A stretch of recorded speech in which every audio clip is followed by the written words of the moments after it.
Assalamualaikum warahmatullahi wabarakatuh. Nah, pada video pembelajaran kali ini kita akan belajar mengenai sistem gerak pada tumbuhan. Apakah kalian tahu bahwa tumbuhan juga bisa bergerak seperti hewan dan manusia? Akan tetapi, gerak pada tumbuhan ini adalah berupa gerak pasif. Nah, sekarang mari kita pelajari gerak pada tumbuhan. Gerak pada tumbuhan dipengaruhi oleh rangsang. Berdasarkan asal rangsangnya, gerak tumbuhan dapat dikelompokkan menjadi gerak endonomis, gerak eksionom, dan gerak higroskopis. Yang pertama adalah mengenai gerak endonomis. Gerak endonomis diperkirakan terjadi akibat rangsang yang berasal dari tumbuhan itu sendiri. Contoh gerak endonomis yaitu gerak melingkar aliran sitoplasma dalam sel daun Hydrilla verticillata, serta gerak tumbuhnya akar, batang, daun, dan bunga akibat respon dari pertumbuhan. Gerak yang kedua adalah gerak eksonom. Gerak eksonom dipengaruhi oleh rangsang dari luar tubuh tumbuhan. Gerak eksonom dibedakan menjadi gerak tropisme, gerak nasti, dan gerak taksis. Yang pertama kita akan bahas mengenai gerak tropisme. Tropisme adalah gerak tumbuhan yang arah geraknya dipengaruhi oleh arah datangnya rangsang. Gerak tropisme dibedakan menjadi dua, yaitu gerak tropisme positif dan gerak tropisme negatif. Tropisme positif ini adalah gerak tumbuhan mendekati sumber rangsang, sedangkan tropisme negatif adalah gerak tumbuhan menjauhi rangsang. Sedangkan berdasarkan rangsang yang mempengaruhinya, gerak tropisme dibedakan menjadi 5 macam, yaitu fototropisme, trigmotropisme, geotropisme, hidrotropisme, dan kemotropisme. Yang pertama adalah fototropisme. Fototropisme adalah gerak tumbuhan ke arah datangnya cahaya. Contoh gerak fototropisme yaitu gerak bunga matahari menuju arah datangnya cahaya matahari. Yang kedua adalah geotropisme. Geotropisme adalah gerak tumbuhan menuju arah gravitasi bumi yang dinamakan juga geotropisme positif. Sedangkan gerak tumbuhan yang menjauhi arah gravitasi bumi dinamakan juga geotropisme negatif. Yang ketiga adalah hidrotropisme. Hidrotropisme ini adalah gerak tumbuhan menuju ke air. Contohnya pada gerak hidrotropisme adalah gerak ujung akar menuju tempat yang berair. Sedangkan yang keempat adalah kemotropisme. Kemotropisme merupakan gerak tumbuhan ke arah rangsang berupa zat kimia tertentu.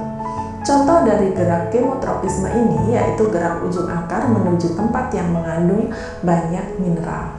Dan yang terakhir itu adalah gerak tigmotropisme. Tigmotropisme adalah gerak membelitnya ujung batang tumbuhan akibat bersentuhan dengan ajir atau batang tumbuhan lainnya. Tigmotropisme disebut juga haptotropisme. Contoh gerak tigmotropisme yaitu membelitnya tanaman kacang panjang, mentimun, dan markisa pada ajir atau tumbuhan inangnya. Nah, sekarang kita akan pelajari mengenai gerak eksonom yang kedua, yaitu gerak nasti. Nasti adalah gerak tumbuhan yang arah geraknya tidak dipengaruhi oleh arah datangnya rangsang. Macam dari gerak nasti ini, yang pertama adalah fotonasti. Fotonasti ini adalah gerak yang terjadi akibat rangsang dari cahaya matahari. Contoh gerak fotonasti yaitu bunga pukul 4 atau Mirabilis jalapa yang mekar pada saat sore hari. Gerak nasti berikutnya adalah niktinasti. Niktinasti adalah gerak tumbuhan akibat rangsang berupa suasana malam hari. Gerak ini disebut juga dengan gerak tidur. Contoh gerak niktinasti yaitu daun petai Cina, daun putri malu, dan daun kersen yang mengantuk pada malam hari. Nah, berikutnya adalah seismonasti atau tigmonasti. Seismonasti ini terjadi akibat rangsang berupa sentuhan atau getaran. Contoh gerak seismonasti yaitu daun putri malu atau Mimosa pudica yang mengantuk ketika disentuh. Selanjutnya yaitu termonasti. Termonasti adalah gerak tumbuhan akibat rangsang suhu.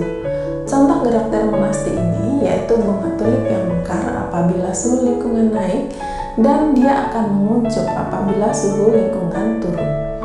Nah, gerak nasti yang terakhir adalah nasti kompleks. Nasti kompleks terjadi akibat pengaruh satu rangsang. Nah, contoh gerak nasti kompleks yaitu gerak membuka dan menutupnya. Stomata yang dipengaruhi oleh kandungan karbon dioksida, cahaya matahari, zat kimia, air, dan suhu. Nah, sekarang adalah gerak eksonom yang ketiga yaitu gerak taksis. Taksis adalah gerak berpindah tempat, baik salah satu bagian tumbuhan atau seluruh bagian tumbuhan tersebut. Berdasarkan macam rangsangnya, gerak taksis dibedakan menjadi fototaksis dan kemotaksis.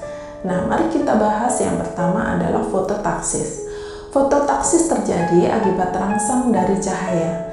Contoh gerak fototaksis ini yaitu gerak kloroplas ke arah bagian sel yang terkena cahaya dan gerak spora berflagela ke arah datangnya cahaya.